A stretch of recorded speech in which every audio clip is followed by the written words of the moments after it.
Bom dia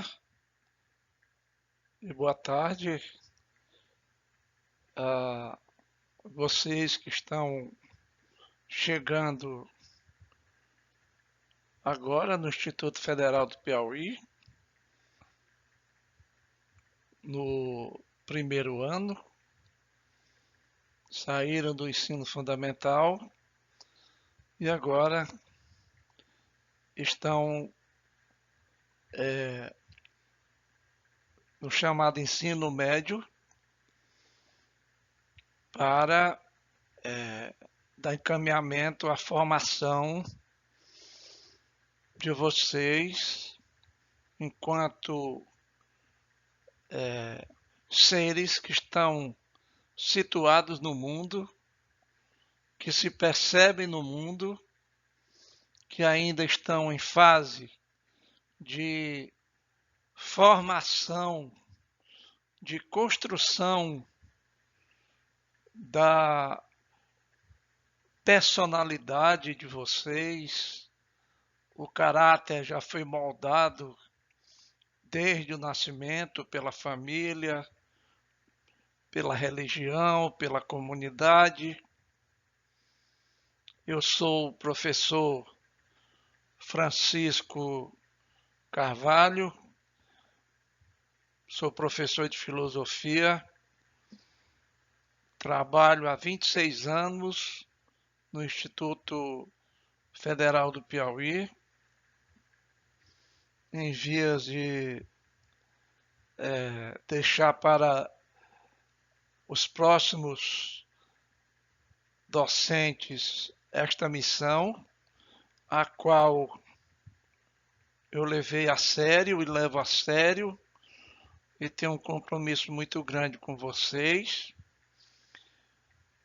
Estou há 32 anos na docência, de Instituto Federal 26 anos, e assim nós marcaremos um encontro, uma live ao vivo, para após essa iniciação ao pensamento filosófico, tirar as dúvidas e procurar principalmente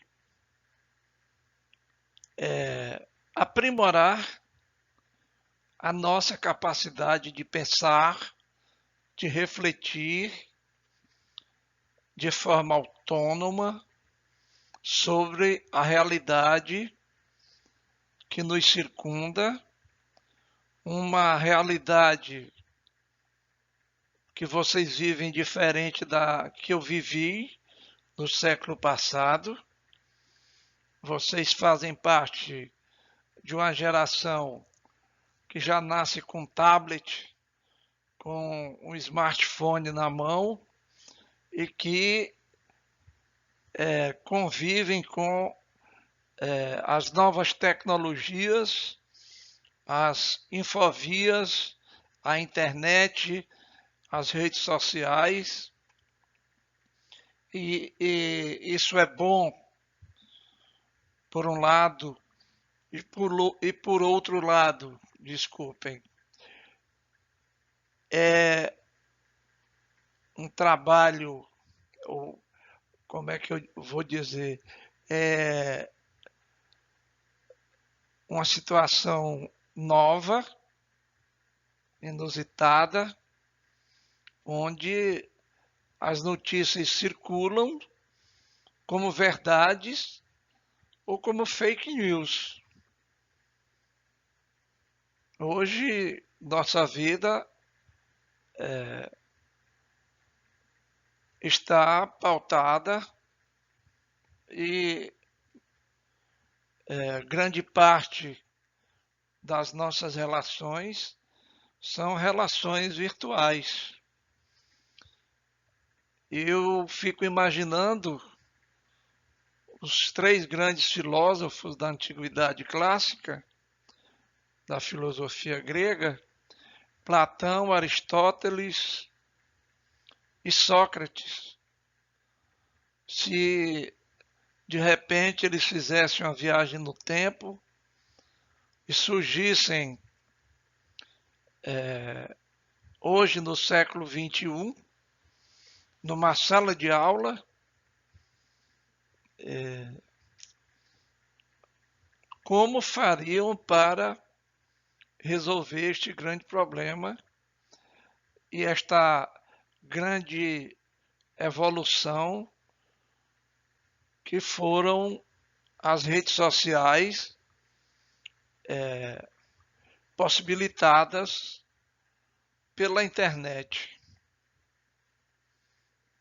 Quero novamente parabenizá-los por estarem chegando no Instituto Federal para cursar o primeiro ano do ensino médio integrado ao técnico. E durante esse ano letivo estaremos juntos procurando fazer, pensar, refletir de forma autônoma sobre o mundo que nos circunda, como falei anteriormente. Mas antes de falar de como surgiu e como se desenvolveu o pensamento filosófico, nós não podemos deixar de falar, de refletir sobre a primeira forma, a primeira maneira e modo que o homem estabeleceu para se relacionar com o mundo extremamente adverso, que foi o mito. Muitos confundem o mito com lenda, com fábula, com a história da carochinha,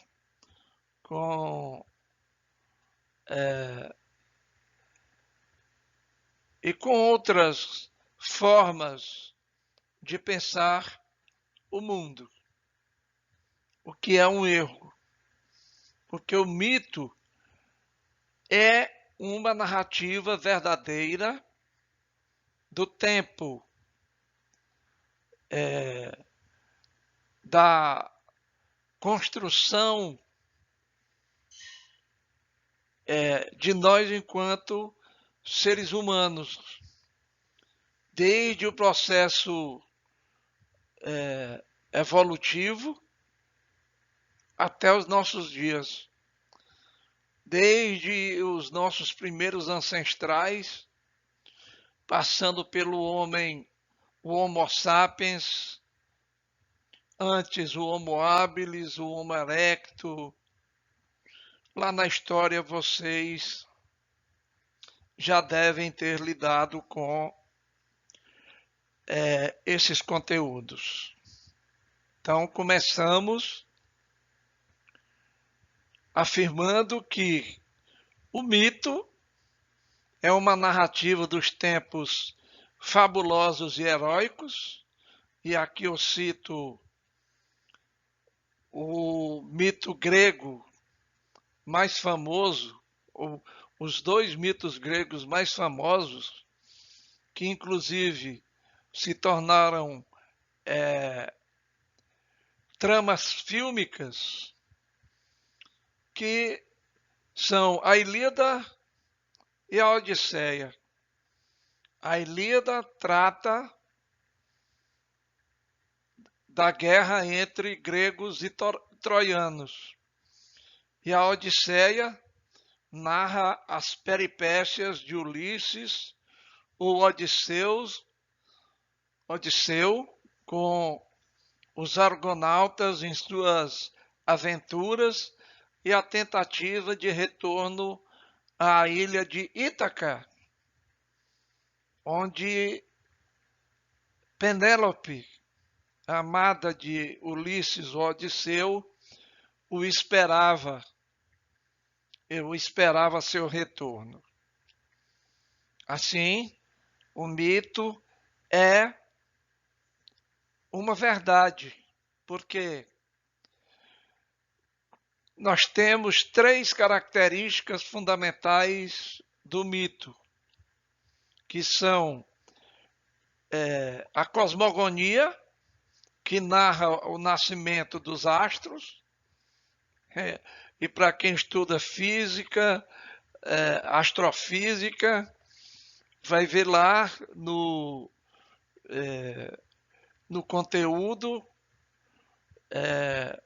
a teoria do Big Bang, que é a explosão que gerou o universo, e isto está nos escritos míticos inicialmente, posto que narra desde os tempos fabulosos e ou heróicos o surgimento do mundo. E por isso o mito é verdadeiro, porque trata da origem do universo. Nós temos a teogonia, que narra o surgimento dos deuses. Todas as religiões, todas as civilizações possuem uma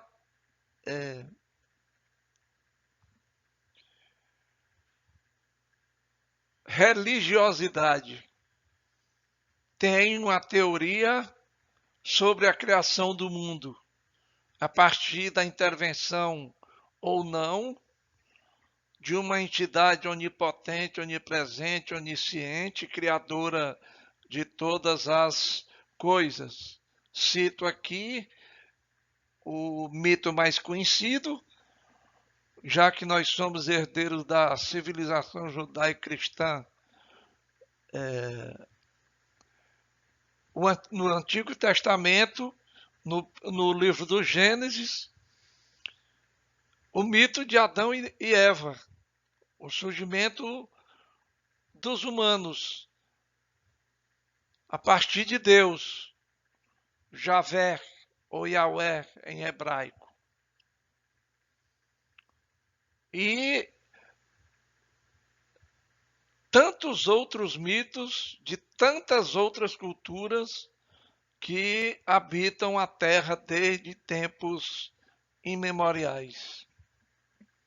Então, o mito é uma narrativa dos tempos fabulosos ou heróicos, como eu falei, uma narrativa de significação simbólica, geralmente ligada à cosmologia. Essa palavra cosmologia vem da junção de dois termos etimológicos, cosmo e logo. Cosmo, ordem, logos, narrativa, pensamento, linguagem. E a cosmologia está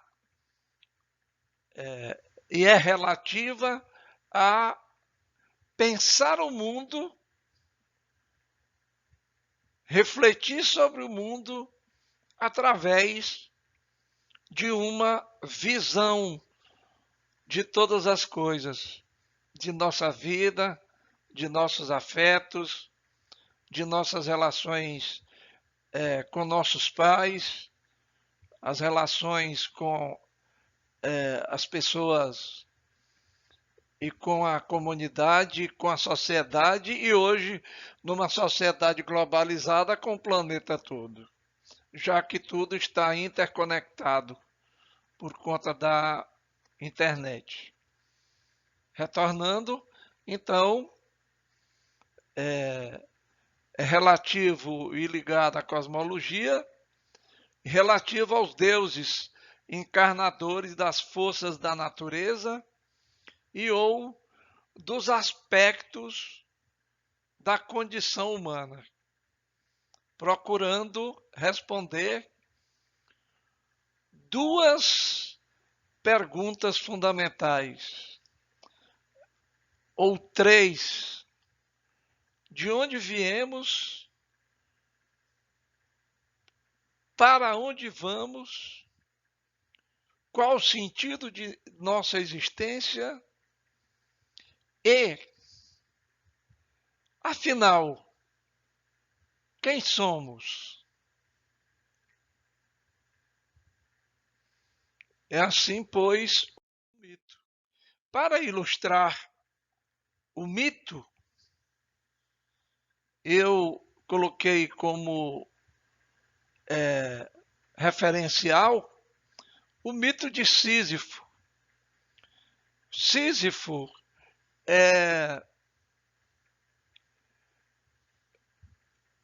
quando vivo, solicitou a esposa que quando ele morresse, ela o jogasse assim no relento, no monturo, que não fizesse as exéquias, os rituais fúnebres. E ela obedeceu. E Sísifo, revoltado, pede ao deus Hades um tempo para voltar à terra, que voltasse à vida, para dar uma surra na esposa. E o Hades deu algum tempo para ele ir e retornar, sob pena de sofrer as consequências por sua desobediência. O Sísifo retornou, cumpriu a missão dele lá, deu uma surra na esposa e não quis mais retornar porque gostou novamente de viver. Por essa desobediência, o deus Hades resgata Sísifo e lhe impõe um castigo que eu considero talvez um dos piores de todos, que seria o de rolar uma pedra, como está na ilustração aí, montanha acima, só que quase conseguindo chegar ao pico da montanha,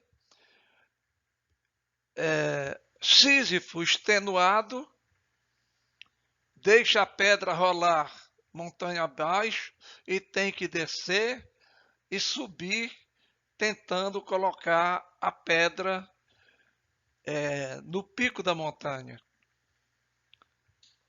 E ele não consegue. E qual relação nós podemos fazer entre o mito de Sísifo e o trabalho humano, o trabalho precarizado, o trabalho repetitivo? Creio que a maioria de vocês já tenha assistido pelo menos uma vez na vida o filme Tempos Modernos, do grande cineasta Charlie Chaplin. Ele faz uma crítica ao modo de produção capitalista, onde as pessoas estão numa linha de montagem, apenas repetindo exaustivamente e diariamente funções que são repetitivas. E o Carlitos simplesmente apertava parafuso. Numa lógica alucinada, num processo acelerado. Qual é a consequência? Carlitos enlouquece e é colocado num sanatório, porque o trabalho repetitivo de um operário ele causa consequências psicossomáticas depressão, síndrome do pânico, falta de sentido naquilo que faz, entre outras coisas. Então, o mito é a representação de fatos ou personagens reais, exagerados pela imaginação popular, pela tradição e etc. Essa é a visão equivocada do mito, como exagero, como lenda, como fábula, como folclore, etc.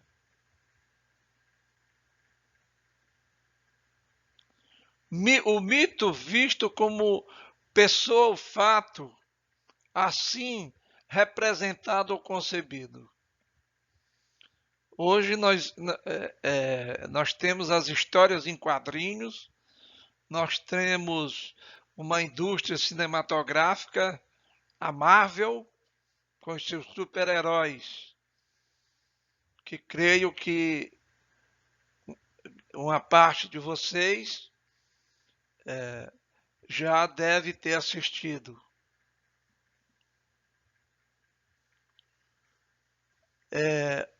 O mito considerado como ideia falsa, correspondente na realidade.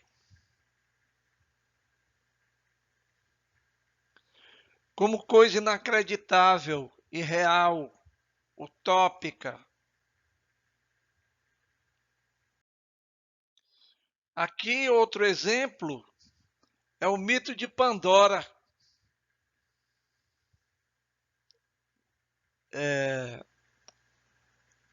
O semideus Prometeu roubou um pouco, uma fagulha do fogo dos deuses e presenteou aos humanos, seus amigos.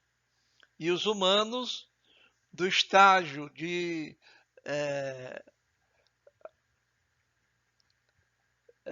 inicial de pouca inteligência,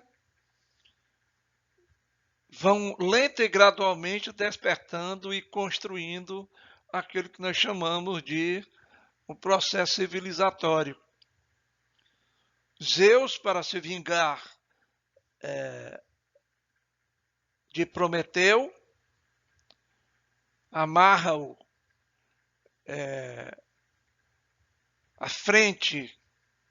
de frente para o mar, e todos os dias uma ave de rapina vinha devorar-lhe o fígado. À noite, o fígado de Prometeu se reconstituía e assim sucessivamente. E para os humanos, Zeus pediu ao seu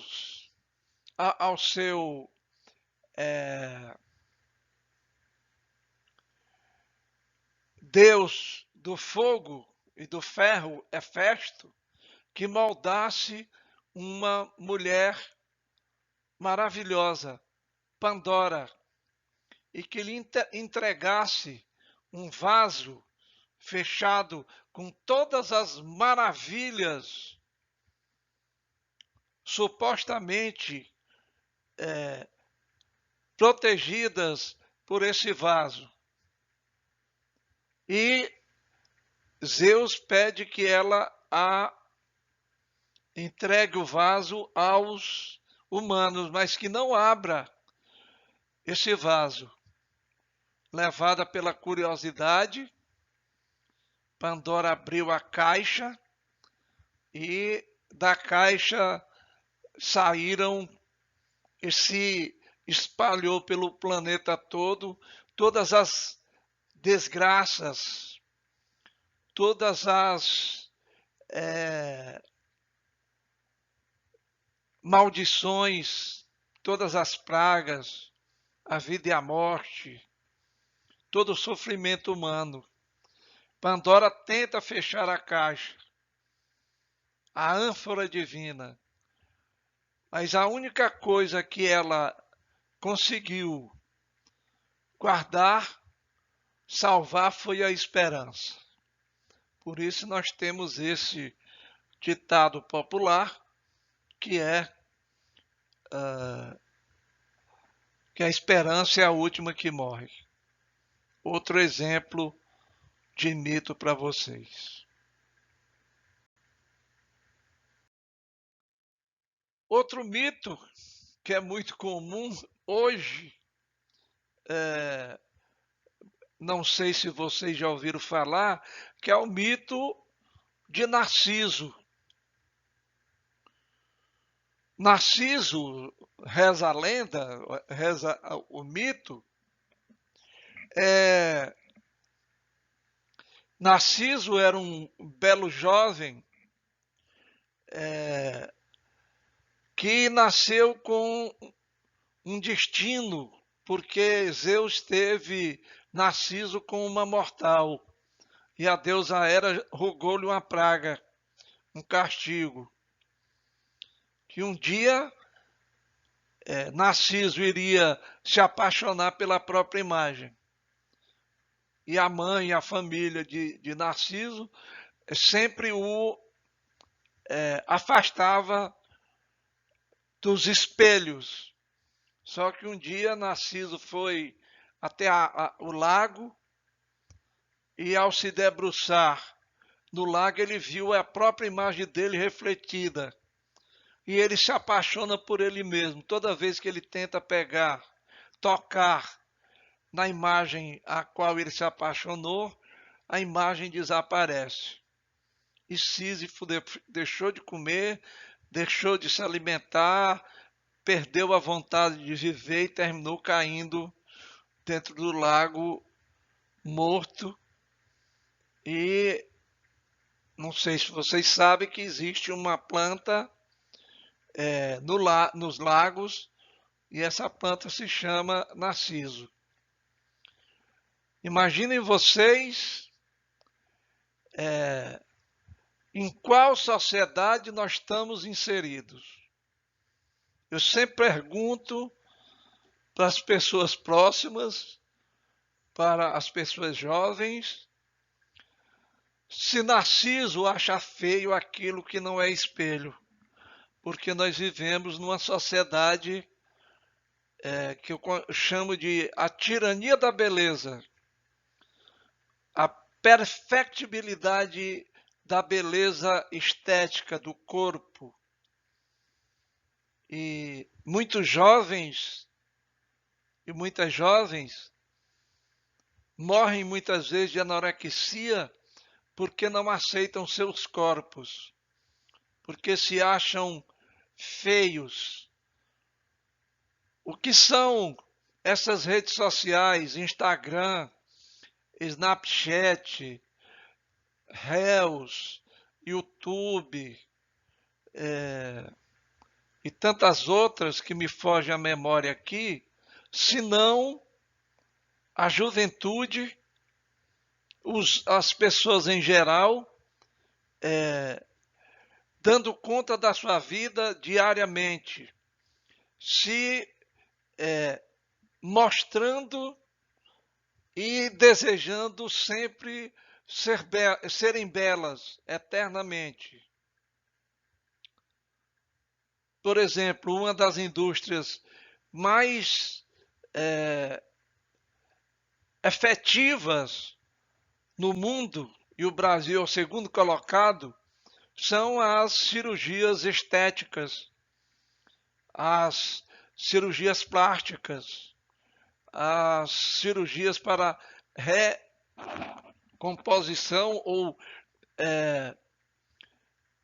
consertar aquilo que nós achamos que está incompleto no nosso corpo. Nós somos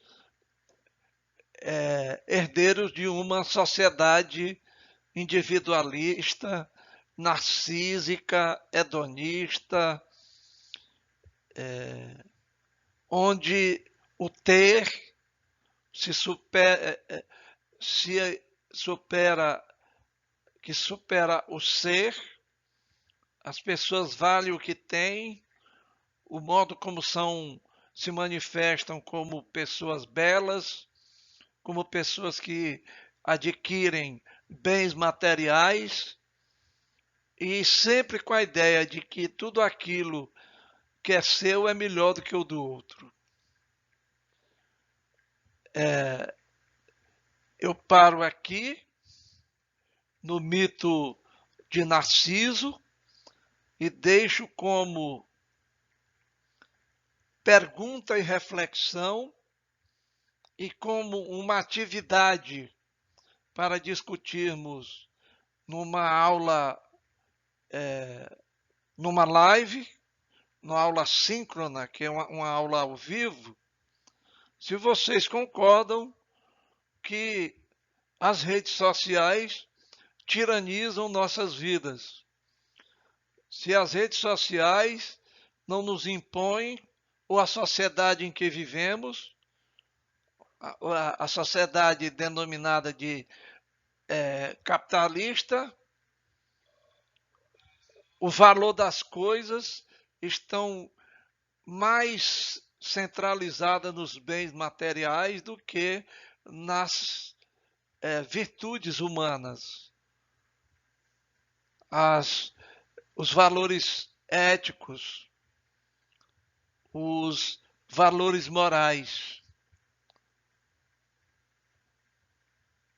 E nós damos muito mais valor à beleza estética. Depois vocês vão trabalhar essa temática com mais profundidade. E nós somos aquilo que desejamos que os outros nos vejam. Nós precisamos estar em evidência. Nossa vida, não estou falando generalizado, não existe se eu não posto diariamente uma foto da minha beleza, da minha imagem refletida em diversas situações e, por assim dizer, vivemos uma dimensão humana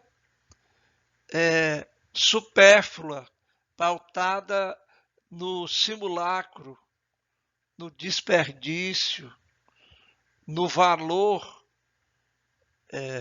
às coisas e aos bens materiais. Por isso a pergunta: Narciso acha feio aquilo que não é espelho? Vocês que estão muito saindo da puberdade, entrando na adolescência, e alguns adolescentes, 13, 14, 15 anos de idade, estão num processo de modificação do corpo, vivem ou não dilemas que são eminentemente humanos. Espero encontrá-los na nossa próxima postagem. Vou disponibilizar no Classroom esse material e vou postar um link e vocês assistem esse nosso primeiro bate-papo no YouTube, que fica mais leve para vocês assistirem a aula. E nos sábados nós já temos uma atividade de aprendizagem. Um bom dia Uma boa tarde e um bom final de semana para todos. Até a próxima.